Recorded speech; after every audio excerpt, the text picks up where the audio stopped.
Hey guys, Ryan Dement, Chasing Happiness Podcast. I hope you guys are having a great day. Today I have a guest on, very special guest, and I'm going to try to not butcher his name, Nathan Gewondjan, and I think I got that close, I hope. Nathan is an entrepreneur, he's an investor, but he has a very powerful story to tell. He dropped out of college and he wanted to pursue his happiness, and he has a story that you'd be proud of, one, and two, can relate. And then he has a book that he wants to talk about. Nathan, welcome to the show. Thanks so much for having me. I'm happy to be here. Awesome. So I didn't butcher your last name too bad, did I? No, that was actually spot on. Yeah, that's much cool. better than most. Well, thank you. I try not to butcher people's last names because I tend to do it myself too many times. So tell the listeners a little bit about yourself before we get into your story. Yeah. So I was going to college. Well, let's see. So I grew up in California. Let's start there. And recently moved out to Idaho just to be closer to family. But my story kind of really begins when I was in college. And I kind of came to the conclusion that it wasn't the path for me. And so it was interesting because it was kind of around the time COVID hit. And so people were kind of questioning reality a little bit. We kind of thinking about priorities, what matters, what doesn't.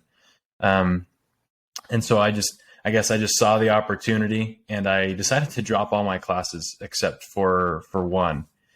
And I decided to pursue what I really loved. And at the time, I didn't completely know what that was, but that was the time that I took to do some reading, to do some studying, to figure out what exactly I was passionate about. And so I read a lot of books on business, on investing, and came to the conclusion that really entrepreneurship was the route for me, and ended up dropping out of college. And just went the entrepreneurship route and investing. And that's kind of where we're at right now. I've written a book and been able to become a best-selling author. And that's been a great journey so far, and looking forward to the future. What happened between I'm going to college and I'm dropping out? What got you, what was the trigger, or what event happened to get you to that point? I think it was really, I guess in a word, education, doing my own personal search, my own research. I kind of started with just identifying what kind of life I want to live, and just kind of followed that path to, okay, what are certain things I can do that would get me that outcome? And that's kind of how I came to the conclusion, obviously, with, again, back to that research, that studying, kind of made me question a little bit kind of my paradigm. Because prior to this point, I had really just had the mindset of, if I don't go to college, I can't be successful in any way, shape, or form. And that's kind of a one-sided, hard-headed approach to things. And in some ways it is true, but I think it also just depends on who you are and what your goals are. And so that's kind of where I had to shift my paradigm a bit, just to really, I guess, open my mind to that possibility that, maybe it's not the best route for me. So you're going through that process. Share with the listeners, some of the things that you did to get you there. And then some, I call them nuggets, tidbits, however you want to look at them, that you can share, that if someone's looking to find their passion or their path in life, how do they go about that? And what did you do to get there? Yeah, I think it starts with soul searching. For me, it started with that. It started with just kind of thinking about, okay, what are the opportunities that are before me? Who do I want to become? And just starting with that, the thought process of, okay, where do I want to end up? And so I did that, and then just using the resources that were available to me. So, whether that's YouTube, whether that's podcasts, whether that's books, if you have access to a library, that really helped me a lot. Just reading, that was a big stepping stone. And I mean, it still is. I still do a lot of reading to still trying to develop myself, but I'd say really just consider, okay, who do you want to become? What kind of lifestyle do you want to live? And then go into just using the resources you have. And as you use those resources, more will come. And that's definitely what I saw as I went. And a lot of it just, you're uncertain about the future, and at least the how of how you're going to get to that lifestyle. And so at least, for me, I was, and I still don't know everything by any way, shape, or form. But I have a goal in mind. And so that's where I think it all starts, is setting the goal and then taking the steps as far as you can see to get to it. And so for me, that was jumping in with my folks with the HVAC. And then after that, it was jumping into, hey, I want to write a book. So just starting that. And when you think about certain things and you have a certain goal, it kind of scares you a little bit. And it definitely scared me. But again, it just goes back to just taking the step. And then it's kind of like a foggy day. Whenever you take one step, then you can see it. You have enough eyesight to see the next step and the next and the next. And it really just takes one step at a time. So you seem to be very driven, and you know what you're trying to go after, and you're working on it. What could you share with the listeners for the individuals that have a little bit of a hard time getting through that tough moment? So I'll give you an example. Is you want to change, but unfortunately change is a 4-letter word. It's hard. Other than reading, watching YouTube, I mean, what inside, helped you to get to that next, to where you want to be? I mean, for me, I'm persistent, I'm consistent, and I always say I take a beat and I get back up. And that's true. I mean, that's just being an entrepreneur. That's the life that you live. And if you don't sign up for that, you're not going to make it.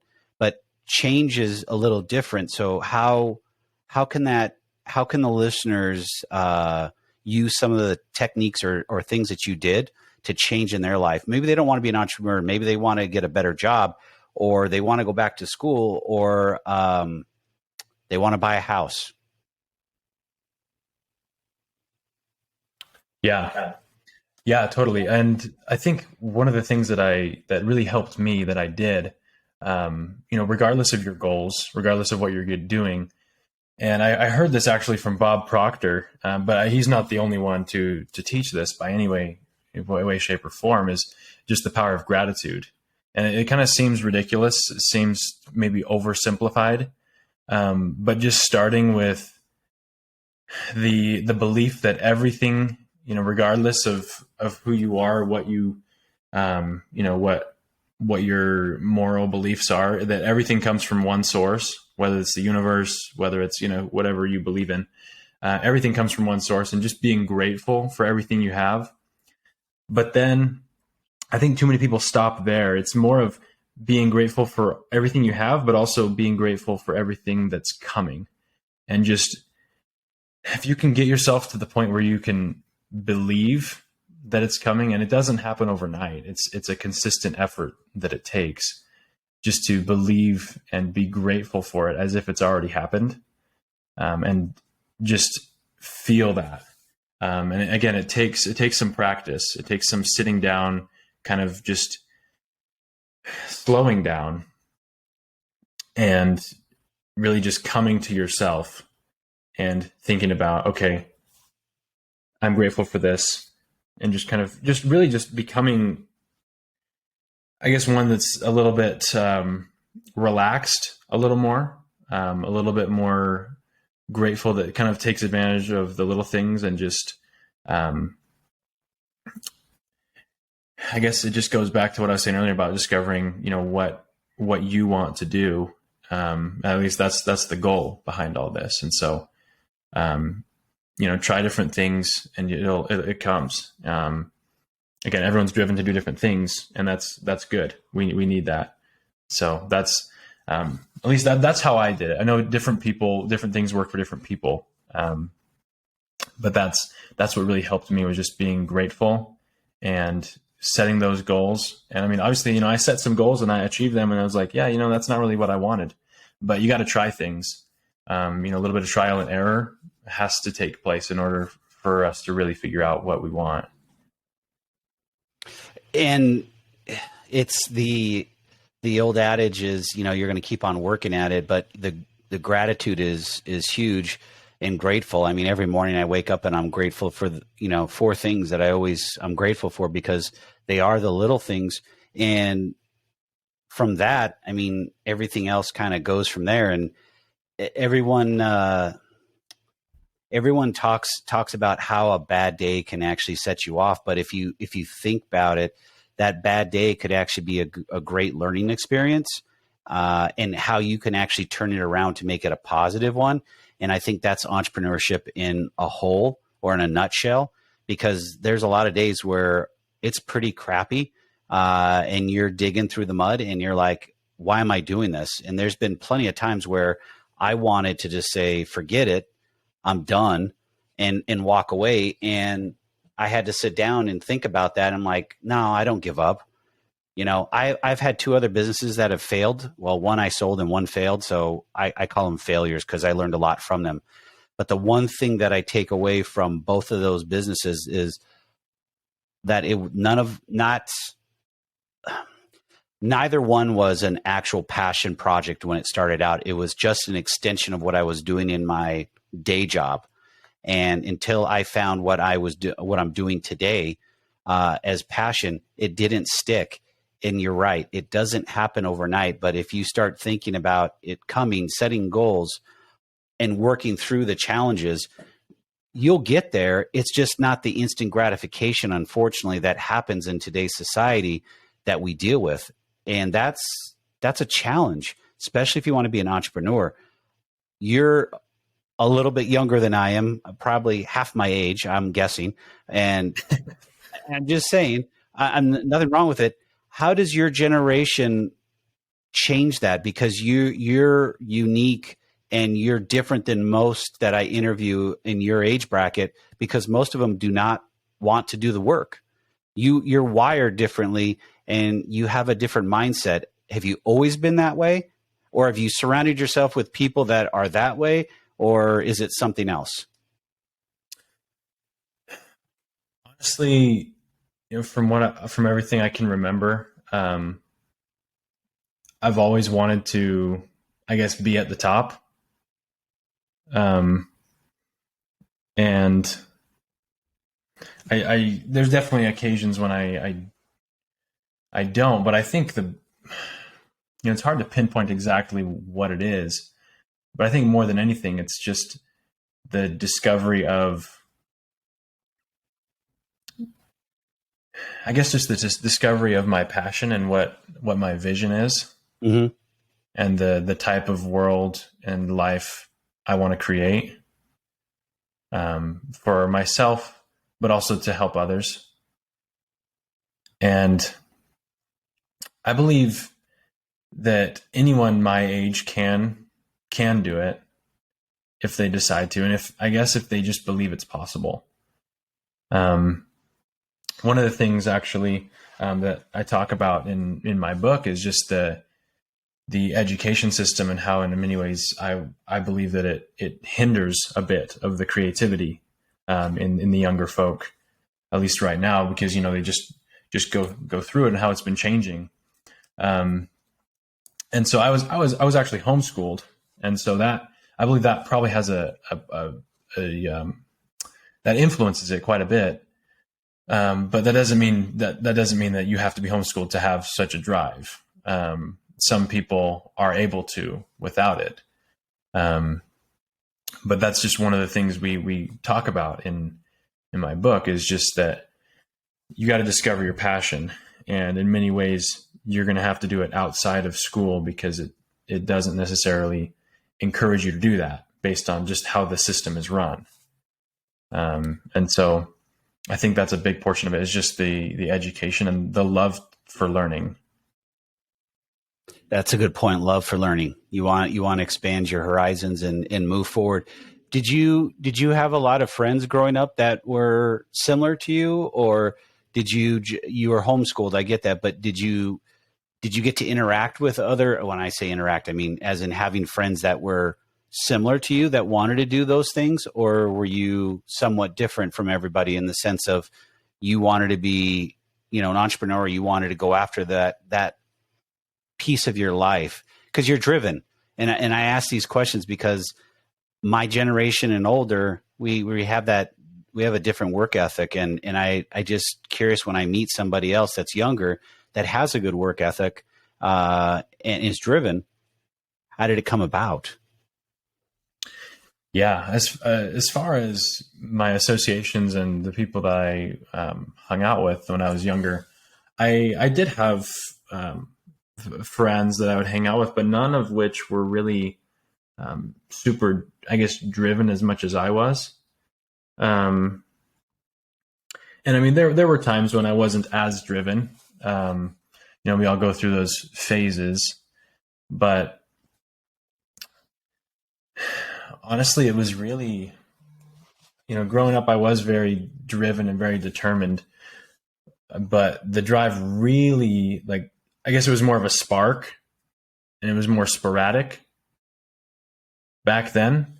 But I guess just in the past couple or few years, it's really turned into a roaring fire or a flame, however you want to say it, just because of really discovering my passion. I guess that's what it all comes down to for me, is just the passion behind it. I believe that's just one of the most powerful things anyone can ever have or discover, is when you really find what you love to do, things just become so much easier.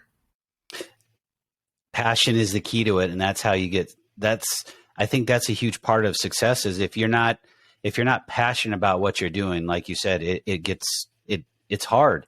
But when you're passionate about something, you're willing to grind it out and put the hours in. And I don't know how far along you are on your journey of being an entrepreneur, but I'm an overnight success of 8 years, and there's been a lot of years where things were lean. I ate peanut butter and jelly sandwiches, staying up at night, making sure I can make payroll. There's a lot of things that actually happen in life as an entrepreneur that most people don't see. And it's one, challenging, and two, is it sculpted and molded me into a different person than I was when I came out of. I spent many years in the financial industry running call centers and collection agencies and student loan underwriting departments. I mean, there's just so many other things I did. And that I learned that I wasn't teaching myself how to fish. That basically the system was feeding me every single day, and I didn't have to learn. And I think during that journey, that's when I had the itch to become an entrepreneur, and I really started learning. And when you have to fish on your own every single day to make sure you put food on your table, life changes. And it's eye-opening. And a lot of people do not see that. Have you ever seen that infographic where they have the iceberg and you only see the top, and then the bottom is all the stuff that entrepreneurs have to deal with? Yep. People don't see that, and they don't understand that. And it's hard. And to explain that to somebody, they think it's all glitzy, and they say, "Oh, Ryan, I want your life. I want to be able to do whatever you're doing." And I'm like, okay, I'll switch you jobs. I'll take your consistent paycheck every 2 weeks and work 9 to 5. Okay. You can come work my 14, 16 hours a day and working weekends too. I mean, it's just how some of us are wired, and it's a different lifestyle, but people think it's glamorous and cool.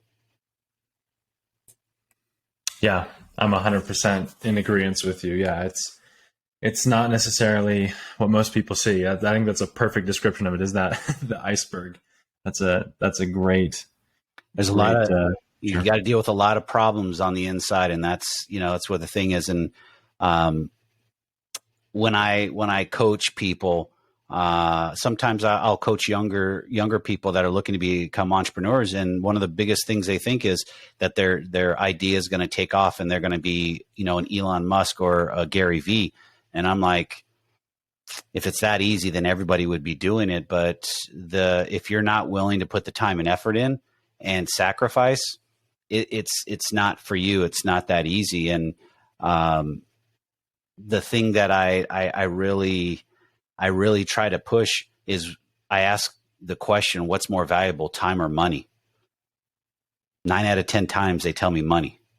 Mm-hmm. And it's the actual opposite. It's 100% time.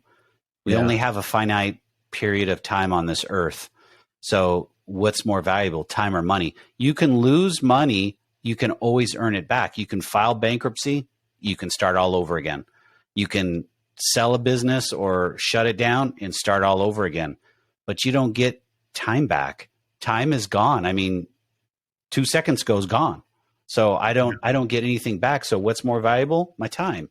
And that's a tough one to swallow with some people, where they think money's more valuable. And until you understand that money is not a finite resource and time is, your life doesn't change. And that gratitude piece, like you talked about from Bob Proctor, he talks a lot about that. Time is a very valuable thing that you have to cherish.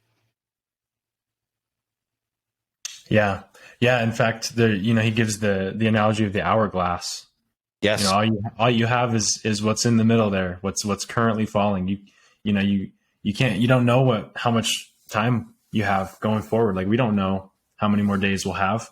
And so it's just the idea of making the most of today, of the present moment, and just being grateful for it. Exactly. Well, let's transition into your book, Open-Minded Education. Let's talk about that. Yeah. So I co-authored the book with my brother. And like I mentioned earlier, it kind of goes into a little bit of a history of the education system and how we got to where we are today. After that, it kind of just goes into, okay, if you want to discover your passion, these are certain things you got to do, or certain things that could help you. Talks about just developing the wealth mindset. You think about people that win the lottery, they go broke, or 9 times out of 10 they go broke. Or you have the athletes who retire and then shortly after, they're completely out of money. And why is that? And so we talk a bit about the wealth mindset and how, in order to maintain that wealth or that abundance, you got to have that mindset, and know how to perpetuate it. How do we get there? I just got to ask, because I think I have ideas, but how do we get there? Yeah, well, it starts with the understanding that there are two mindsets. There's either lack or there's abundance. And so you have to first identify the emotions that you're feeling. If you're feeling fear, if you're feeling like there's a shortage, like you're angry or any negative emotion, you're in the lack mindset. And in order to get into the abundant mindset, you got to be thinking, okay, you got to be grateful. You got to be happy. You got to be ambitious. You got to have just different things. And we go into more detail in the book. But it's really the difference between surviving and thriving, if you think about it. And you don't have to be thriving on the physical sense, monetary wise in your bank account, to be thriving mentally. But if you're thriving mentally long enough, it will reflect in your bank account and in your temporal situation. So do you guys talk anything about inner versus outer being, and being able to bring the two together for harmony, as I would say, bringing them together and they match? Because if you're scarcity on the inside, that's what you're portraying on the outside. But if you feel abundance and happiness on the inside, then that'll be portrayed on the outside. Yeah, we actually do. Later on in the book, there's another chapter just on controlling your thoughts and overcoming opposition, and how a lot of times we're our own worst enemy. And, sometimes we'll we have a little voice in our head that just says, oh no, you can't do that, you're not good enough, when in reality, we are. We just got to take that away and plug us into another outlet that just lets us fly, just live up to our true potential. Because I mean, everyone has the potential to be great. It just depends on how we go about doing that, or if we believe that. Maxwell, in his book Psycho-Cybernetics, talks about dehypnotizing ourselves from just the negative pictures we hold of ourselves. And so we talk about that in the book a little bit, just how we can win the battle between our ears and overcome that opposition, both from ourselves and externally, and how we can get to that abundance level. All on point. Is your book on Amazon? It is, yeah, both paperback and Kindle. Okay. We'll share your link in the show notes, so we'll make sure that people can find it. So when they're ready to read it, they'll be there. So that'll be good. Another piece that we discussed earlier, and I think is really cool, is can you talk a little bit about your HVAC company? Yeah. So I kind of rewinding here. So I took a couple years after I was homeschooled. So I didn't, I finished high school, but I got my diploma, and then I took a couple years off to go do some humanitarian work. But then I came back and I saw the company that my dad had started was about the same size as it was before. And it was actually in the hole, about like $100,000. And so I talked with him, and we had a big discussion, and we just talked about how, we need to turn this thing around. We need to really turn this thing around, and it's time for it to grow. It's time for it to fly. And so we started implementing certain things, creating a company culture that was uplifting for our guys, that was helping them develop their mind as well as their technical abilities with the heating and air conditioning. And we saw it flip around. We've come back up from that 100K, and now we're cash flowing, and it's been an amazing journey, a lot of learning. And I definitely would recommend to anyone, if they know anyone that's an entrepreneur or maybe has a business, to just pick their brain a little bit, learn kind of what they do, learn from business coaches, whoever you can talk to. Networking is a huge thing. That really helped me. But as far as the HVAC company, we're doing really good. We're actually looking at expanding to up here in Idaho now. The one that we have is currently in California, but we're expanding to Southeast Idaho, and so it's going well. Just moving forward, keeping the open mind to learn more every day. How's business in Idaho? Is it still booming? It will be. We actually I've just been laying the groundwork right now. Haven't quite opened our doors yet. So, is the housing market hot there too? Yes, it is. It is very hot. It's crazy, but there's little signs of cracks in our foundation here in Phoenix. So people don't want to hear it, but there's foundational cracks. So I'll work through the process. It's not just Phoenix. You can see numbers across the nation, but ultimately, when interest rates go up, prices are so high, supply and demand are at two different verticals, and you have to be able to get them to either intersect, crisscross, or go divergent. And right now we're diverging to the point where we're not going to have a correction. We're going to have some price reductions, and you're already starting to see some standing inventory. I don't think we're going to crash. There's just going to be these astronomical. I mean, we've had appreciation in 2 years in Arizona, I think close to 35 or 40%. It was like 38%. That's crazy. In 2 years, your house appreciated 38%. That's unheard of. So there's got to be some type of give back because the market doesn't continue to go north. Shameless plug. I put out a daily teaser. I put out a financial teaser every single day, less than 5 minutes. And today I talked about, our housing market and where it's at. And it's challenged. There's I see it daily through our other business, through our affordable housing development company.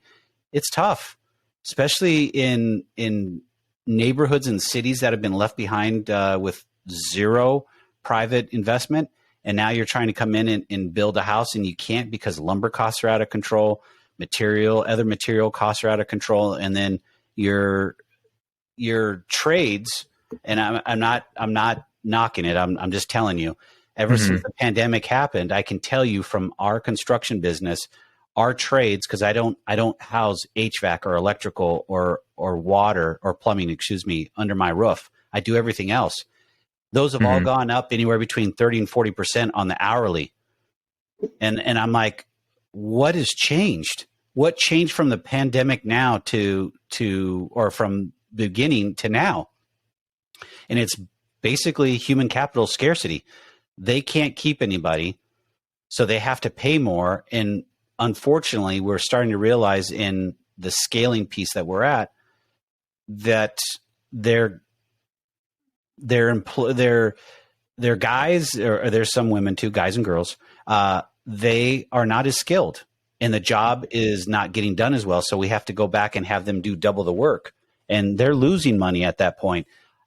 So you implementing new things in your business and being able to do that. I had a gentleman on last week that has a handyman business out of Atlanta that he started in 2008 during the downturn. And he talked about the 4 years of pain that he went through. And during those 4 years, he learned one thing. He was going to be the king of customer service. And he's now got a training online course that he's put together specifically for the trades. And it teaches these guys how to interact with their clients, because clients are totally different than a tradesperson. An HVAC, a plumber, an electrician, all they want to do is get in, get done, move on. They don't have conversations. If you kind of grease the skids a little bit and have that conversation with the client, that client is now reassured that you're not coming in to rip them off, or you're not going to show up, or whatever the case is. And life is good. And then now you've got referral business. He's created this program and has been running it for 5 years or 6 years now, I think. So, yeah, 5 years. And he has referrals of almost over 80%. 80% referrals into his business. I mean, that's unheard of in the construction industry. Yeah, that's incredible. That's pretty admirable that he's, that's just, I guess that entrepreneurial spirit, see a problem, find the solution kind of thing. He's really tapped into. That's beautiful. And that's, but he has similar to what we do, but we do it just kind of on a smaller scale, not quite that extensive as putting that online course and everything. He's working on it, but he's now at the point to where the value that he's trying to sell to other small business owners is being challenged, because the small business owner is exactly like what he was in 2008. He was out hitting the streets selling. And when you have a business owner or an entrepreneur doing all the sales, it's hard to be able to have him or her say, I'm going to strap on whatever the cost of the program is. I don't know what it is. And then bring value to that company. It's a nearsighted thought process, but I see where the challenges are, because you don't want to spend the money. But ultimately, if it pays off in spades 6, 9, 12, 14 months, 12 months, or 24 months down the road, you would do it. So he's working on the ROI method, so he can start so he can sell to these small business owners, so they can understand that there's actually some return there for them. Yeah, that's excellent. That's excellent. There's a lot of truth, to what you were saying, just about how, there has been, for years, there's been the just, you have your stereotypical plumber or HVAC or electrician, whatever. They just come in, they're kind of sloppy, kind of scruffy, kind of just dirty. And then they just come in, supposedly fix the problem, and leave. And half the time you have to call them back because they don't do a good enough job the first time. Yes. And it's pretty sad. And that's, we're kind of seeing a gap. There's multiple reasons why, but there's a gap in, for technicians. And I believe in large portion, it's because, people have seen that and they're like, oh, I don't want that that reputation. I don't want to have that associated with me. So I'm going to go and I'm going to do another profession. And at least where we do business, I mean, our guys get paid very well, and a lot more than social media marketers or anything like that. Granted, it is hard work. It is more physical labor than just sitting at a desk. But it's really, I guess, just the trades are due for a revolution, so to speak, and just a new way of doing business. And getting a little freshen up and getting that going would be huge. But again, you got to fight against the tide and get people to change. And change is a 4-letter word at times, but doesn't mean it can't be done. You just have to find the right tools to do it with. And I've always realized that tradespeople are just no nonsense type of people. And if you tell them how it is straight up and you describe it to them, I think you can do pretty well. And I think I try to relate to them that way. And am I doing it right or wrong? I don't know, but I seem to have a pretty good outcome most times when I need to get things done. But the one thing I know is they don't have an agenda. And I love that, because it's just what you see is what you get. And I enjoy that. Mm-hmm. So yeah, definitely. The last thing I wanted to talk about with you is you've got a online platform that you're working on for some training and some online courses. How's that going? Yeah, it's going real well. My brother and I are basing it off of our book. We're kind of just creating online courses to make it a little more real. So people don't just read the book and say, "Oh, that's a nice idea. Okay, how do I really do it?" And so we're creating just some online courses. So just to give them a leg up, whether that's, building credit, if you want to get into, real estate, as crazy as it is right now. There's different things. There's going to be, goal setting just in general. What are you looking to do with your life? Who do you want to become? There's going to be just working on budgeting for investing. So if you want to, make more than you're currently making, and you don't want to necessarily go out and switch jobs, you can do it in such a way to invest and increase your income that way. And so there's a bunch of different things we're working on, but it's going well. We're looking for launching this summer. So.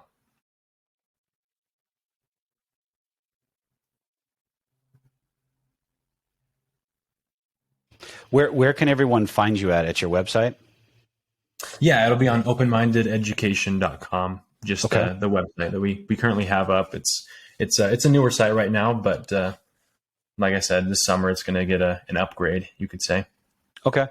I will list it in the show notes so everyone can get a hold of you there. And then is that the best place for them to find your book, or should I put a direct link in the show notes for Amazon too?